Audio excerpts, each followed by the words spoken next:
Rock কাটা রাজনীতি, হত্যা রাজনীতির পিছনে শিবিরের একটা বিরাট ভূমিকা আছে। আজকে তারা ডিফেন্সিভ পজিশন আছে দেখে হয়তো তারা ওরকম রক্তের হোলি খেলা মেতে উঠছে না, কিন্তু তাদের যখন সময় থাকে, সুযোগ থাকে, তারা কত নৃশংস হতে পারে এটা আমরা রাজশাহী বিশ্ববিদ্যালয়, চিটাগাং বিশ্ববিদ্যালয় থেকে বেশি করে রাজশাহী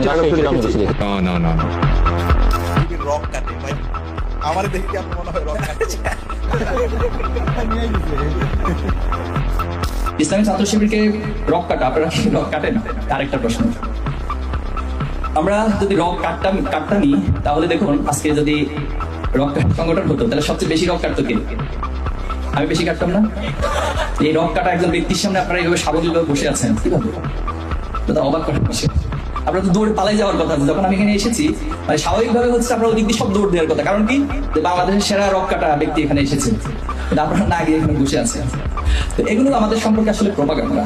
এগুলো আমাদের সম্পর্কে যখন কোনো কিছু পাওয়া যায় না, তখন একটা মানুষকে কি বলবে? ছাত্র শিবিরকে কি বলা যায়? ছাত্র শিবিরকে খুনি বলা যায় না, ছাত্র শিবিরকে মাদকাসক্ত বলা যায় না, ছাত্র শিবিরকে চাঁদাবাজ বলা যায় না, টেন্ডারবাজ বলা যায় না, দর্শক বলা যায় না। তাহলে কি বলবো? কিছু তো একটা বলতে হবে। তো আমরা দোয়া করি যারা এগুলো বলেন আল্লাহ তাদেরকে হেদায়েত নসিব করুন।